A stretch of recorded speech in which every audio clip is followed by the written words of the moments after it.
इधर पूरा कंकाल पड़ा हुआ है। અહીંયા તમે દેખો છો આખું એક મોટી હારલાઈન એ રતન મહાલની ગિરિમાળાઓ છે. રતન મહાલ લાગી જાય આખો. શું કહેવાય તમને ખબર છે કોઈને? ટામેટોનો વાયર બાંધ્યા છે, કેબલ. આ દોરા છે, વાયર નથી. એ ફુવાળા ગામ લાગે અને આ બાજુ જે ઝાડ જ નથી દેખાતું એ બધું ડોખળી ગામ લાગે.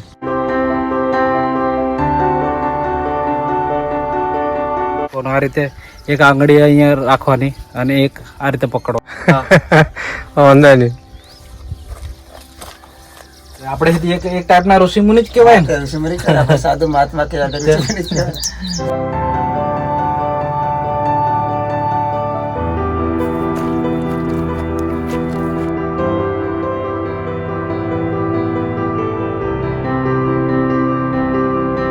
શનિકા ચાહ્યો મારા છે. તો નમસ્કાર મિત્રો, હું છું વિકે બારા from દેવગઢ. નવા એક વ્લોગમાં તમારું હાર્દિક સ્વાગત છે. આજે હું આવ્યો છું મારા ઘરની બાજુમાં જ જે જંગલ છે એ જંગલ તમને બતાવવા માટે. ઉનાળામાં તો બધું હુકુહટ હતું, પણ હમણાં એટલું લીલુંછમ થઈ ગયું છે અને આજે સમય મને મળ્યો છે તો મેં કીધું ચાલો ને તમને બી બતાવી લઉં થોડું, અને એ બોને થોડું ફરી લઉં, માઇન્ડ બી ફ્રેશ થઈ જાય. તો આ બાજુ તમે બધું દેખી શકો છો, અહીંયા પૂરેપૂરું જંગલ જ છે.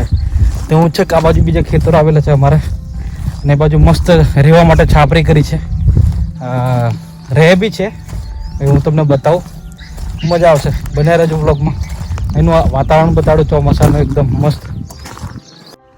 મિત્રો આ જે સામે તમને ડુંગર દેખાય છે, આ ઝૂમ કર્યું છે મેં, એ ટીડકીનો છે. અને આ બસ આ મોડાની પાછળ છે, આ મોટો લાંબો એ બૈણાનો ડુંગર. અને અહીંયા એક આની પાછળ છે, આ મોડાની ઝાડ પાછળ. અને આ એક છે એ બામરોલીનો ડુંગર છે. અહીંયા બધા ગામો આવી ગયેલા છે બાજુમાં. આવું કંઈક એન્વાયરમેન્ટ ખીલ્યું છે એનું. તો આ એરિયાની વાત કરું તો અહીંયા અમે બચપણમાં બકરાને ભેંસો બધું ઘણું ચાર્યું છે. અને આજે તો હું એકલો જ છું એટલા માટે. બાકી આપણે એક દિવસ આનો બી વ્લોગ બનાવશું. આ પેલી મારી ડુંગરી છે અમારા ગામની, જૂના બરિયાની. આજે હું આ બાજુ જવાનો છું. આ ફુવાળા ગામ લાગી જાય છે અને જે ઊભો છું એ ડોકળી છે. કાંઈ હા મારા છે શનિકા ચાહ્યો મારા છે.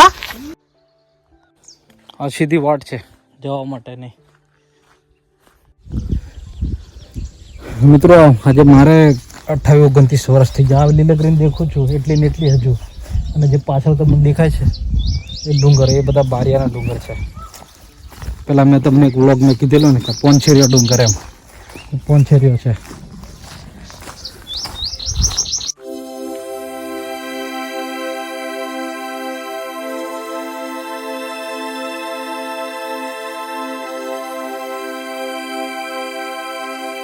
મિત્રો અત્યારે હું આ હાલ ઊભો છું એ પુવાળા ગામ. અને અમારી પાછળ દેખો છો તમે એ પુવાળાનો ડુંગર. આ વધારે ઝાડ દેખાય છે આખા આ ડુંગરમાં એ પુવાળા ગામ લાગે. અને આ બાજુ જે ઝાડ જ નથી દેખાતું એ બધું ડોખળી ગામ લાગે. એ ડોખળીનો ડુંગર. ડોખળીમાં ખબર નહીં કોઈ ઝાડ જ નહીં રહેવા દેતા, શું જાણે. इधर पूरा कंकाल पड़ा हुआ है. અહીંયા તમે દેખો છો આખું સ્કેલેટલ પડ્યું છે. બધા વર્લ્ડ ટ્રી બધા મોટા મોટા અને એવું બધું પ્રાણીઓના બધા હાડકા છે.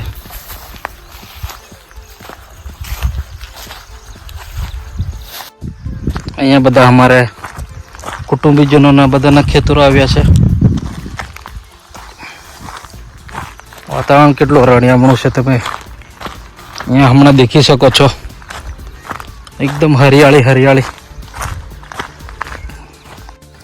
મિત્રો હું આ એરિયાની થોડીક તમને વાત કરું ત્યારે આ એરિયામાં અમે જ્યારે નાના હતા ને ત્યારે ઘેરવાળા ઘાસ લેવા માટે મોકલતા, ખોડ લેવા. અમારે એને ખોડ કે, અમે ખોડ લેવા માટે આવતા હતા છે કંઈ સુધી. શનિ રવિનો ટાઈમ હોય અમે ઘેર આવતા ત્યાંથી તો અહીંયા ઘાસ લેવા માટે આવતા હતા. આ બધા આ એરિયા, આ બધું આ ઘાસ અમને નાનું નાનું દેખાય. એક જ મહિનામાં, 1 મહિનો નહીં, 20-25 દાડા મોટું થઈ જશે. અને આપણે જવાનું છે પેલી દેખાય ને ઘર, ઝૂંપડી, ત્યાં જવાનું છે.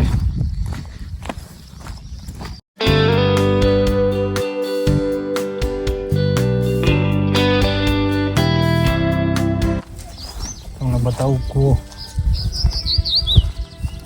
હા, પાણી બધું ડોળું છે પણ ઉપર આવી ગયું છે.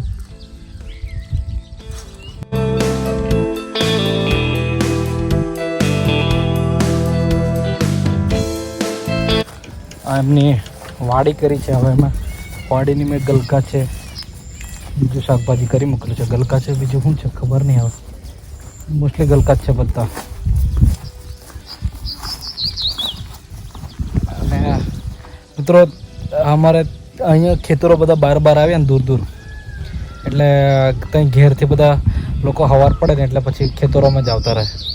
અહીંયા તમે દેખી શકો છો, પણ એકદમ શાંત વાતાવરણ અહીંયા. અને શું કહેવાય તમને ખબર છે કોઈને?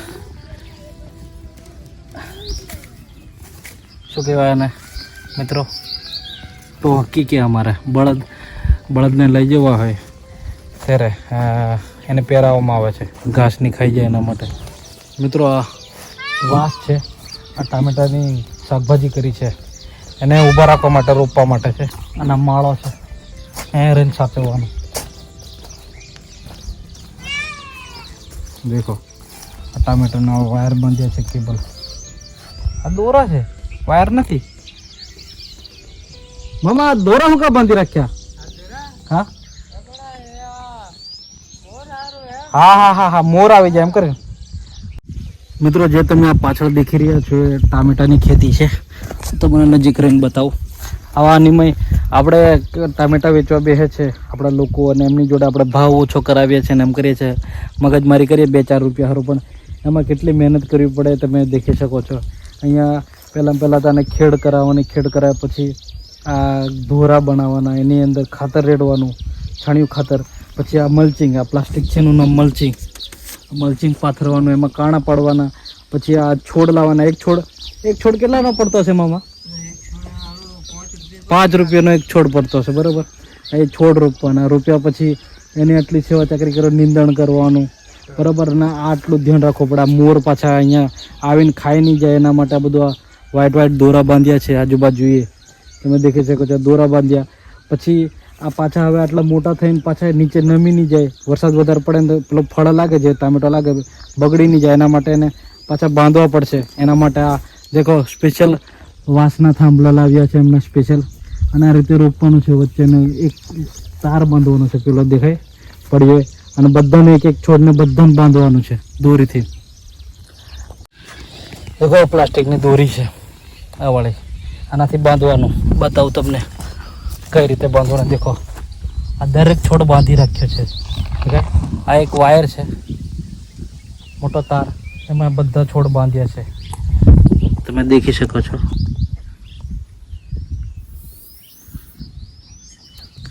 દરેક છોડને આ રીતે બાંધેલું છે. આ રીતે બાંધવું પડે છે તો જ રહે ટામેટા. અને પછી એને પાકા થાય એટલે વીણવાના, પછી વેચવાના. તો મહેનત કેટલી બધી છે મિત્રો.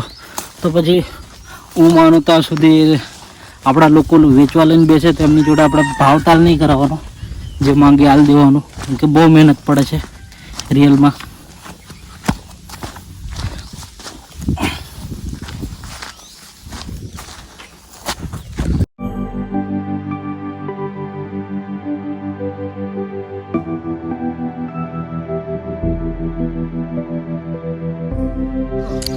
કેવું મામા? હારા કે હારા તેલ ને આંબા રોપવાના છે, કેસર છે મામા, બધા મિક્સમાં છે. આ બારમાસી છે એવું લાગે. એક બારમાસી છે, બીજા કેસર છે. હા, હવે જી આપણે ત્યાં મિત્રો તમે આ દેખો છો, એક ગોફેણ છે. આનાથી પથ્થર બહુ દૂર જાય.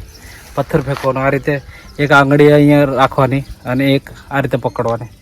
હું તમને ટ્રાય કરી બતાવું.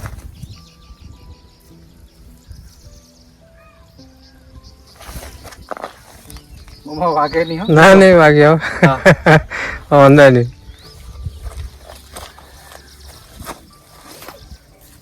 ચાલ. જોરદાર રે મામા. ડાંગર ડાંગર મામા આવું છે ગલકા કે ગલકાની વાડી ને ગલકા અને કારેલી રસ. હાલ તમે તો આખું ઘર જેવું કરી નાખ્યું નહીં. અને આ વાળી આ મરચી ઊન ટામેટો આપણે હમણાં ગલગોટ ઓછા કર્યા ને. હા ને હા હા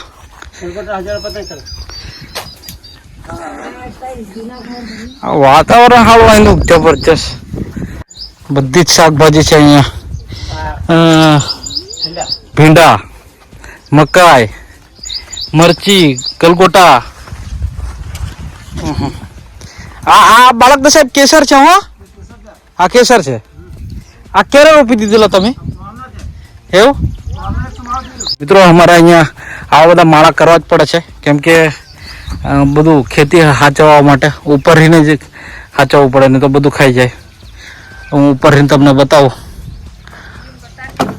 હા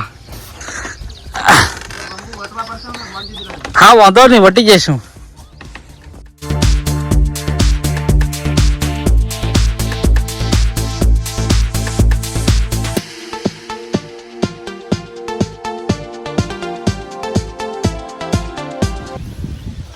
આવું કંઈક છે અમારું અંદરનું ઘર. બાળક છે ઘર આવી છે ને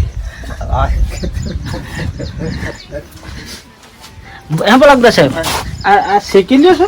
એટલે જે પર જાણા જાણા છે મને ગંગા યાદ નથી. ફોલી ફોલી થાકી જવાનું. એવું એક મફળી ખાઈ લઈએ. મફળી ખાવું છે જાણી જાણી કરી.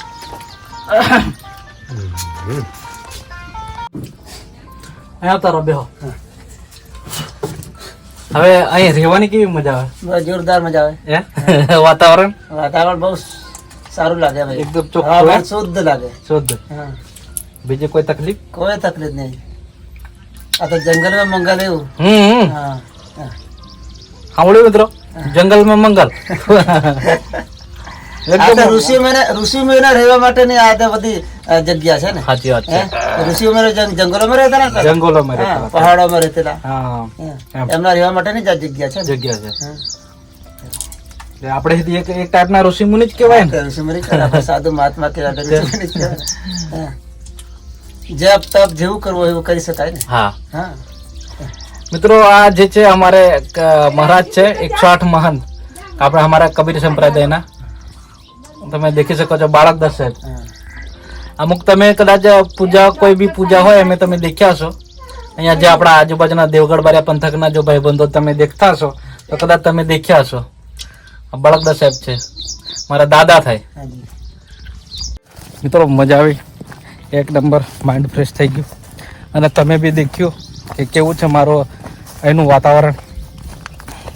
તો મિત્રો વિડીયો તમને ગમ્યો હોય તો લાઈક કરજો, શેર કરજો, સબસ્ક્રાઈબ કરજો અને કોમેન્ટ કરવાનું ભૂલતા નહીં. આવતા નવા વ્લોગમાં બહુ જલ્દીથી મળશું. ત્યાં સુધી જય હિન્દ, જય ભારત, જય માતાજી.